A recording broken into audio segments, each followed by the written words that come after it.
মাহির Ashhab name প্লেটের উপর নামটার দিকে কিছুক্ষণ ভ্রু কুঁচকে তাকিয়ে থেকে দরজায় টোকা দিল অন্বিতা।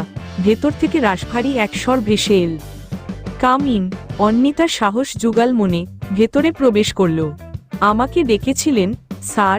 মাহির চোখ তুলে তাকালো তার দিকে, বুকের উপর দুই হাত ভাঁজ করে গায়ে লাল চেয়ারে গম্ভীর সুরে বলল, তোমার ব্যবহারে আমি অবাক হচ্ছি। আমিও স্যার। মাহির ভ্রু কুঁচকাল, বলল, মানে এই যে আপনি আমাকে এখন আবারও তুমি বলে সম্বোধন করছেন, এটাতে আমি অবাক হচ্ছি খুব।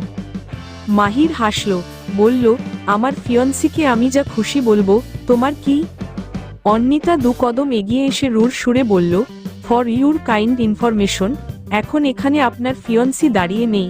যিনি দাঁড়িয়ে আছেন তিনি একজন ইন্টার্ন ডক্টর, তাকে আপনি আপনি বলেই সম্বোধন করবেন। মাহির ক্রুর হেসে বলল, বাহ, কি দাপট তোমার, আমি ভয় পাচ্ছি। আমাকে কেন ডেকেছেন? অন্বিতার বিরক্তির সুর। মাহির ঠোঁট কামড়ে হেসে বলল, তেমন কিছু না, একা ভালো লাগছিল না বলে একটু সঙ্গ দিতে ডেকেছি। অন্বিতার রাগ হচ্ছে, তাও সংযত করল নিজেকে, বলল, স্যার আপনি দয়া করে আপনার মাত্রা অতিক্রম করবেন না, অন্যথায় আমি মেডিকেল বোর্ডে কমপ্লেন করতে বাধ্য হব। মাহির শব্দ করে হাসল এবার, যেন অন্বিতা বেশ মজার কিছু বলেছে। অন্বিতার চোয়াল শক্ত করল, বলল, আমি নিশ্চয় মজার কিছু বলিনি। নিজের চেয়ার ছেড়ে উঠল মাহির, অন্বিতার দিকে এগিয়ে এল, টেবিলের উপর বসে সান্দ্র দৃষ্টি নিক্ষেপ করল তার উপর। ভ্রু কুঁচকাল অন্বিতা, লোকটা এভাবে তাকালে তার অস্বস্তি হয়। মাহির হেয়ালির সুরে বলল, আমার নার্সিংহোমে দাঁড়িয়ে তুমি আমাকেই ভয় দেখাচ্ছ? অন্যায় করলে শাস্তি সবাইকেই পেতে হয়। প্রতিদিন যে তুমি তোমার উপেক্ষার তীব্র দাবানলে আমার হৃদয় পুড়াচ্ছ, তাতেও বুঝি শাস্তি হচ্ছে না?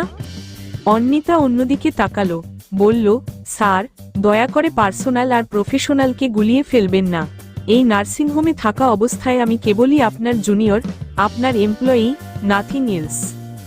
মাহির তার কথার বিপরীতে তীব্র প্রতিবাদ জানিয়ে বলল, পৃথিবীর শেষ মাথাতে গেলেও তুমি কেবল আমার ভালোবাসা, এটাই তোমার একমাত্র পরিচয়। অন্বিতার এসব কথা পছন্দ হচ্ছে না, বুক ধরফর করছে, এগুলো আর এখন সহ্য করতে পারে না সে। স্যার দয়া করে কোনো কাজ থাকলে বলুন, নয়তো যেতে দিন আমায়। এখানে আমি কাজ করতে এসেছি, আপনার প্রেমালাপ শুনতে নয়। বিষণ্ণ হাসল মাহির, সে কি এত ফেলনা হয়ে গেল? নিজের জায়গায় গিয়ে বসল, আবার একটা ফাইল অন্বিতার দিকে এগিয়ে দিয়ে বলল, ৯ নং ওয়ার্ডের রোগীদের শারীরিক অবস্থা এখানে রেকর্ড করে আনুন। ফাইলটা হাতে নিল অন্বিতা, এই কেবিন থেকে বের হতে পারলেই যেন বাঁচে সে ঘুরে দাঁড়াতেই মাহির বলল, আপাতত রেহাই পাচ্ছ বলে ভেবো না, সবসময় এভাবে ছাড় পাবে। প্রেমালাপ শোনার পার্মানেন্ট ব্যবস্থা অতি শীঘ্রই করব। অন্বিতা আর ফিরে তাকালো না, লোকটার সাথে কথা বাড়ানোর ইচ্ছা আর জাগল না তার, তাই বেরিয়ে এল। ফুরিয়ে আসা দমটা যেন এবার ফিরে পেল সে, ঘন ঘন দুবার নিঃশ্বাস ফেলে পা বাড়াল নিজের কাজের দিকে।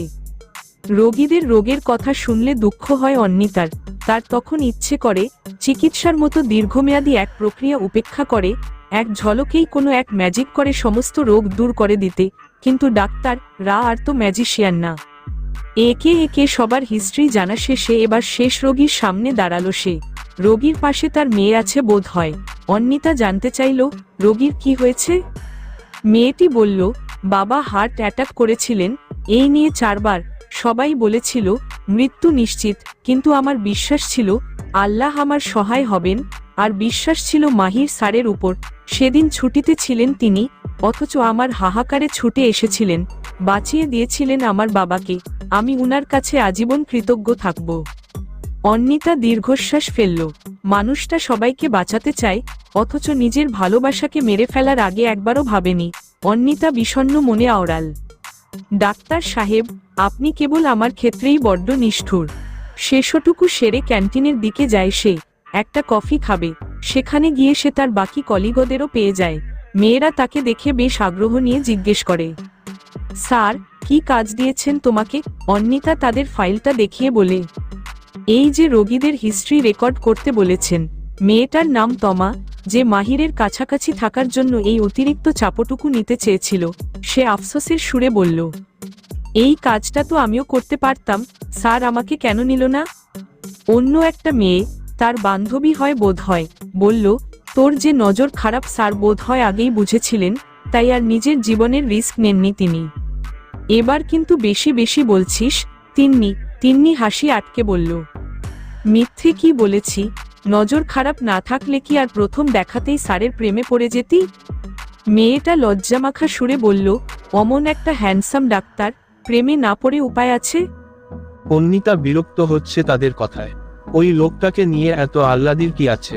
সে উঠে দাঁড়ায়, বলে, তোমরা কেউ কফি খাবে? কফি নিয়ে আসি। সবাই বারণ করলো, তারা আগেই খেয়েছে। অন্বিতা তাই একাই গেল কফি আনতে। কফি নিয়ে একটু আলাদা একটা বেঞ্চে বসে অন্বিতা। মাহিরকে নিয়ে মেয়েদের এত মাতামতি তার সহ্য হচ্ছে না। তবে সে জানে, এটা হিংসা নয় বরং বিরক্ত। কফির কাপে চুমুক বসাতেই ফোনটা বেজে ওঠে তার হাতে, নিয়ে দেখে আভা রিসিভ করে। কিরে দোস্ত, কেমন চলছে সব? আভার কণ্ঠে যথেষ্ট উৎসাহ। অন্বিতা মিয়ে যাওয়া সুরে বলল, একটুও ভালো না। কেন? মাহির ভাই নেই সেখানে? উনি আছে বলেই তো সময়টা খারাপ যাচ্ছে। আভা হাসে, বলে, কি যে বলিস না তুই, অমন একটা ফিয়ন্সি থাকলে কারোর দিন আবার খারাপ যায় নাকি? হ্যাঁ, দূর থেকে বসে তোমার কাছে সবকিছু মধুর মতোই লাগবে। যে সামনে থাকে সে জানে কোনটা মধু আর কোনটা করলা। কিন্তু মাহির ভাই তো আস্ত একটা মৌচাক, এত মধু তুই উপেক্ষা করবি কি করে? বাইরে থেকে দেখলে সবাইকেই মৌচাকই মনে হয়, সেই মৌচাকের ভেতরে আদৌ মধু আছে কি না সেটা কেবল যে গভীরে যায় সে বোঝে। আভা গম্ভীর সুরে বলল, ভাইকে নিয়ে তোর এত অভিযোগ কেন বলতো? এমনভাবে জিজ্ঞেস করছিস যেমন তুই কিছু জানিস না। জীবনের কোনো কথা লুকিয়েছি তোর কাছ থেকে, কিন্তু সবকিছু জেনে বুঝে দ্বিতীয় সুযোগটা তুই দিয়েছিস। এখন তবে এমন করছিস কেন? বাধ্য হয়েছি আমি। দেশে ফেরার পর থেকেই উনি যা শুরু করেছিলেন, আমার কাছে আর কোনো উপায় ছিল না। শোন, সুযোগ যখন একবার দিয়েছিস তখন মন থেকে মেনে নে না। দেখ, ভাইয়া হয়তো এবার সত্যিকারের অর্থেই ভালোবাসবে তোকে। মেয়েটার কথা শুনে সমস্বরে হেসে উঠল সবাই। তমা ক্ষুব্ধ সুরে বলল,